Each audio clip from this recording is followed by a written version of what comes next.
तो उन्होंने कहा सोना मृदु होता है और पीतल कठोर होता है, मृदुता की कीमत है। वैसे ही वाणी में भी कीमत उस वाणी की होती है जिस वाणी में मृदुता हो, मधुरता हो। अगर जिस वाणी में मधुरता नहीं है, कोई उसके ऊपर विश्वास भी नहीं करता।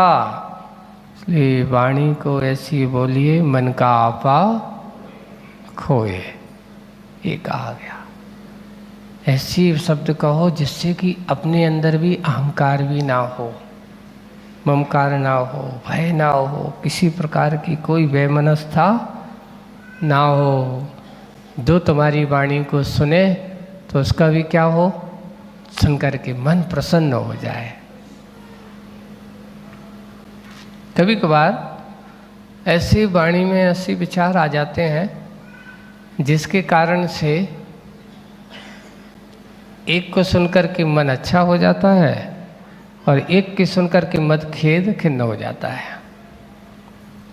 दोनों तरह की एक उदाहरण देकर के समझाता हूँ।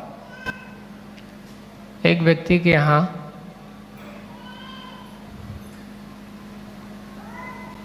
गमी हो गई, स्वर्गवास हो गया, किसी का शोक है।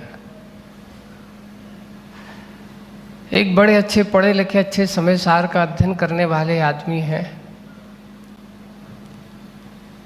जाकर के उनके घर पहुंच गए। लेकिन प्रासंगिक अगर समय सार की बात कही जाए तो अच्छी लगती है, लेकिन अप्रासंगिक अगर वहां कही जाए तो वो बात भी अच्छी नहीं लगती है। अब वो आदमी दुख से डूबा है ना। एक व्यक्ति व्यवहारिक है, जाकर के वही बात को अच्छे ढंग से उसको प्रस्तुत कर रहा है।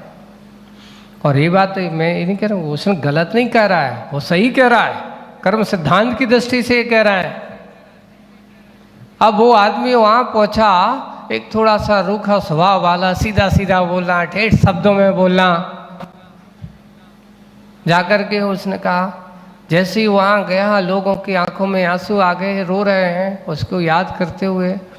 वो जाकर के कहते, काय को रोती हो, मरे हुए वाले को मरना है तो मर गओ, है ना, तुम्हारे रोबे से वापस तो आएगा नहीं,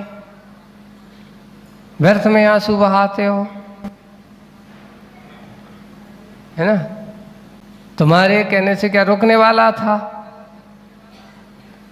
और तुम कौन होते हो उसको रोकने वाले। ऐसे शब्द बोला तो सामने वाले को क्या लगा, अरे ये आदमी तो बोल में तो संयत है, बना ही नहीं है। एक व्यक्ति प्रासंगिक बोल वही रहा है, लेकिन बोलने का तरीका क्या है, अलग है। उसने जाकर के बड़े अच्छे से कहता है, कोई बात नहीं भाई, दुनिया है, संसार में है, आना जाना तो लगा ही रहता है ना? कोई किसी को बांध नहीं सकता है, कोई किसी को रोक नहीं सकता है। अब अपन को रोने से कोई ज़रूरत नहीं है। बड़े अच्छे मीठे शब्दों में उसने उसको समझाया है। अपने आप का धैर्य बनाओ, ऐसे समय पे अपने मन को क्या करो, एकाग्र करो। अब ऐसा करके हम और संक्लेशित हो करके सामने वाले को या अपने परिवार वालों को और दुखित ना करें। समता रखो। बड़े अच्छे शब्द हैं। पहले व्यक्ति ने भी वही बात कही, पर उन्हें जाकर के सीधे क्या लट्ठा सो पटक दो, तो सामने वाले को क्या लगा, अच्छा नहीं लगा। लेकिन दूसरे ने थोड़ी सी मृदुता के साथ वही बात कही, तो सामने वाले को भी अच्छा लगा कि चलो भाई इस आया संबोधन, उसने सावधान किया। तो हम बहुत दुखी थे, और दुखी थे तो इसने आकर के हमें क्या किया, संबल दिया है। यानी पहले वाले ने गलत नहीं कहा था, पर दूसरे वाले ने भी गलत नहीं कहा था, पर कहने का तरीका अलग अलग है। वो के कारण से उसको अच्छा नहीं लगा। वही है सबसे पहले कुछ हो या ना हो, कितने भी हो, छोटे से छोटा बेटा भी हो, अगर दादाजी थोड़े से चिल्ला के कह देंगे हे हुदम चंद है डरना आना, तो वो भी कहता दादा अच्छी नहीं है। इतना सा है, अभी 5 साल का भी नहीं होगा, छोटा सा 1 साल का बेटा भी होगा, बिना बोल रहा होगा, अगर दादा चिल्ला दें तो वो भी कहते दादा खराब, और दादा अच्छे बोल दें तो दादू अच्छे हैं, बार बार घूम फिर करके दादू के पास। बस वही है व्यक्ति के, यानी छोटे से छोटा बच्चा भी जानता है कि क्या अच्छा है और क्या बुरा है। वाणी की कर्कशता किसी को पसंद नहीं होती, लेकिन वाणी की मृदुता हर किसी को पसंद हुआ करती है। इसलिए वाणी में हमेशा क्या रखो, मृदुता होना चाहिए, मुलायम बना। व्यवहार में उसके मित्र सबसे ज़्यादा होते हैं जिसकी वाणी में क्या होती है, मृदुता होती है, और उसके दुश्मन बहुत ज़्यादा होते हैं जिनकी वाणी में कर्कशता, कटुता और कठोरता होती है। हम दुश्मन बन के जिए कि मित्र बन के जिए, आपके हाथ में है, वाणी के ऊपर है।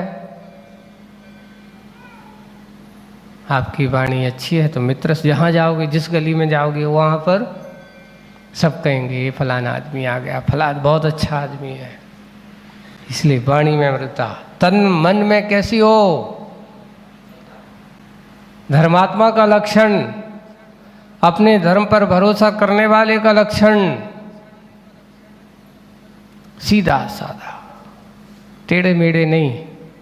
अरे कितने भी टेढ़े से टेढ़ा आदमी क्यों ना हो, एक कहावत लिखा है, जब सांप चलता तो कैसे चलता, सीधा का टेढ़ा, टेढ़ा चलता। जब बेल में जाता तब क्यों, टेढ़े मेढ़े क्यों नहीं जा सकता। अरे भाई टेढ़े मेढ़े व्यक्तियों को भी जब अपने घर में जाना पड़ता तो कैसा होना पड़ता है, सीधा होना पड़ता है, तब वो अंदर जाता है। और तुम हमेशा टेढ़े बने रहो तो कोई आज तक अंदर जावे वाला।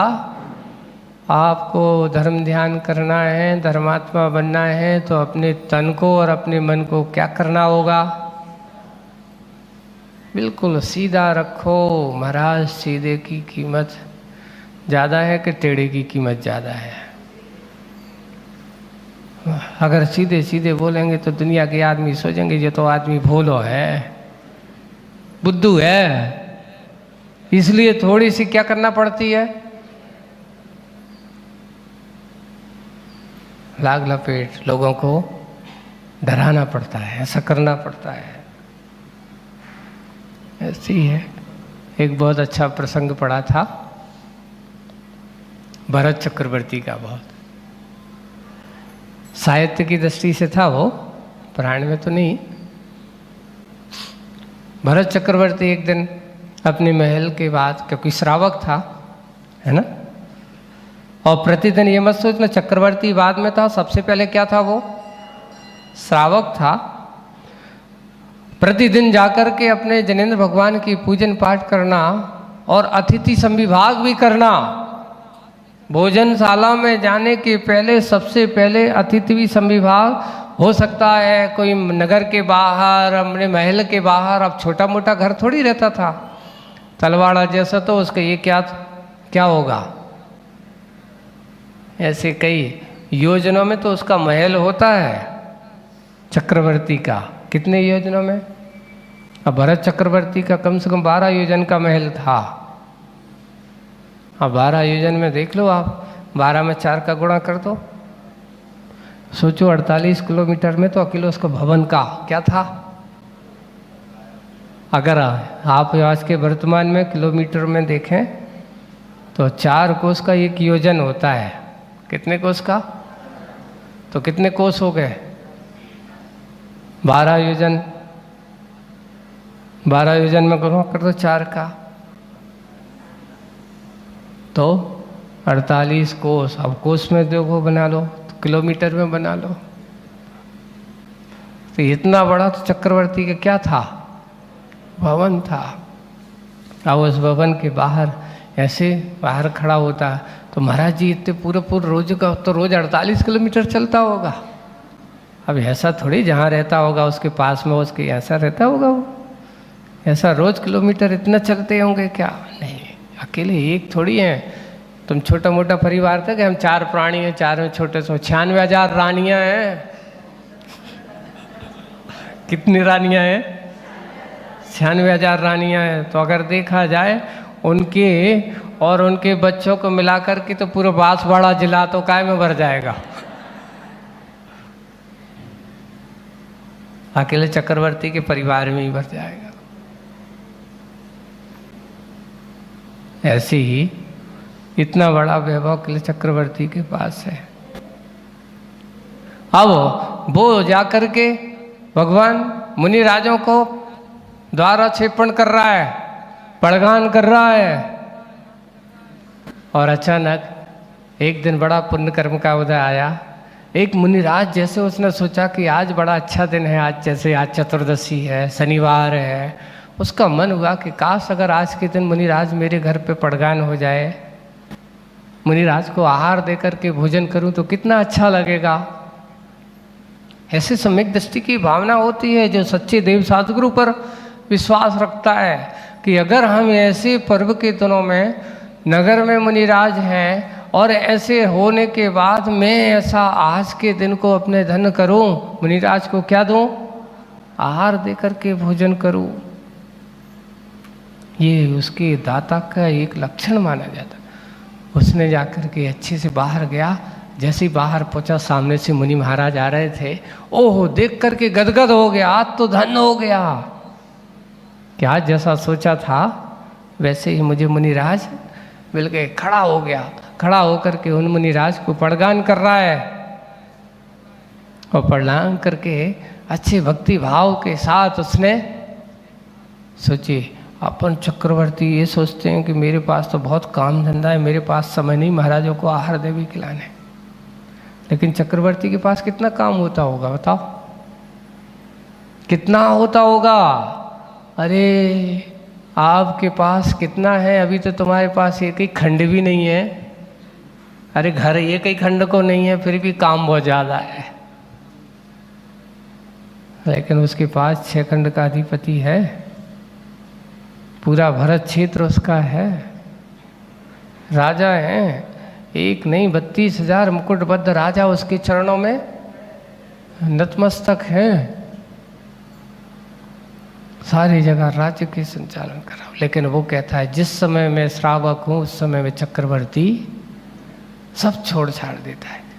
मुनिराज को क्या कर रहा है? पड़गान करके ले जा रहा है। अब भवन बहुत बड़ा है तो जाकर के चलते चलते महाराज से बातचीत करते जा रहा है। महाराज आप तो कभी यहाँ मुड़ता है, कभी वहाँ मुड़ता है, कभी वहाँ मुड़ता है। तो महाराज से चलते चलते बड़ी हंसी मजाक करता हुआ कह रहा है, महाराज आप लोग तो बड़े सोचते होंगे कि जो चक्रवर्ती देखो कोई महल में रहता है, कितने इसके महल के रास्ते कितने टेढ़े मेढ़े हैं, कभी यहाँ कभी वहाँ, कहीं वहाँ कहीं यहाँ। इसके महल के रास्ते जब इतने टेढ़े मेढ़े तो इसका मन कितना टेढ़ा मेढ़ा होगा। वो कहता है, बड़े अच्छे से सुनाते हुए महाराज को जा रहा है, भगवान इतना निश्चित है कि महल के रास्ते टेढ़े मेढ़े जरूर हैं, पर आपकी कृपा से, आपके ऊपर मेरी भक्ति और आपके प्रभु के भक्ति के कारण से मेरा मन इतना टेढ़ा मेढ़ा नहीं है। भवन के रास्ते टेढ़े हो सकते हैं पर मेरा मन टेढ़ा, क्योंकि जिसे अपने भगवान पर, अपने गुरु पर सच्चा विश्वास होता है उसके अंदर कभी छल कपट नहीं होता। जहाँ छल कपट होता है वहाँ पर भगवान और गुरु के प्रति सच्ची आस्था नहीं होती। इसलिए कभी यहाँ जाकर के क्या करना, भगवान के सामने निश्चल हो जाना, गुरु के सामने बिल्कुल बालकवत हो जाना, वहाँ जाकर के किसी प्रकार का छल कपट नहीं करना, और दुनिया के कामों में तो चलता रहता है। काम धंधे में तो महाराज हम लोग तो सब तरह से अपने हिसाब से चलते रहते, लेकिन एक स्थान यहाँ पे जहाँ बिल्कुल कैसे होना, तन से मन से बिल्कुल रिजता, सीधापन, सरलपन होना चाहिए। जहाँ सरलता है वहाँ नम्रता अवश्य होती है। ऐसी ही नम्रता का परिचय यहाँ तभी तो भव्य प्राणी क्या हो छूटता है। ये आज की 3-4 विशेषताएं हैं आज की तोता के और रोता की इस कृति में, कि जो कहा जा रहा है खरा सो मेरा, मेरा सो खरा नहीं। जो सत्य है वो मेरा है, मेरा सो सत्य नहीं है, ऐसा इसका ये कहना चाहिए। जो सत्य है सो ये सम्यक दृष्टि का लक्षण है, लेकिन मिथ्या दृष्टि कहता है नहीं, मेरा जो है वो क्या है, सत्य है। नहीं, ऐसा नहीं है। मैं तो उस सत्य को स्वीकार करता हूँ जो हमारे सच्चे भगवंतों ने बताया है, जो हमारे सच्चे गुरुओं ने बताया है, वही मेरा है, वही खरा है, वही मेरा अपना है। मैं जो कहूँगा, क्योंकि मेरी वाणी में तो मोह राग द्वेष भरा पड़ा है महाराज, कहीं ना कहीं मैं किसी की अपेक्षा रख करके किसी के साथ बैठ कर के हो सकता उसके पक्ष में लेकर के उसके अनुसार बोल सकता हूँ। इसलिए मेरा सो खरा नहीं है, खरा सो मेरा है। आज की कविता में धर्मात्मा का लक्षण, जिसको अपने भगवान पर, इसको कहते हैं आज्ञा सम्या दृष्टि। इसके बारे में और बताएं कि आज्ञा सम्या दृष्टि का और स्वभाव कैसा होता है। सम्यक दर्शन के सम्यक दर्शन के शुरू में एक आज्ञा सम्यक दर्शन होता है। 4 भाव बताऊंगा किस प्रकार से होते हैं। सम्यक धर्म ध्यान के 4 भेद है ना, उन 4 भेद में सबसे पहला भेद आता है आज्ञा सम्यक दर्शन। जो जैसा भगवंतों ने कहा है वैसा ही मेरा है, ऐसा स्वीकार करना। आगे की बात समझेंगे बाद में, आज बस इतना ही। बोलिए परम पूज्य आचार्य गुरुवर श्री विद्यासागर।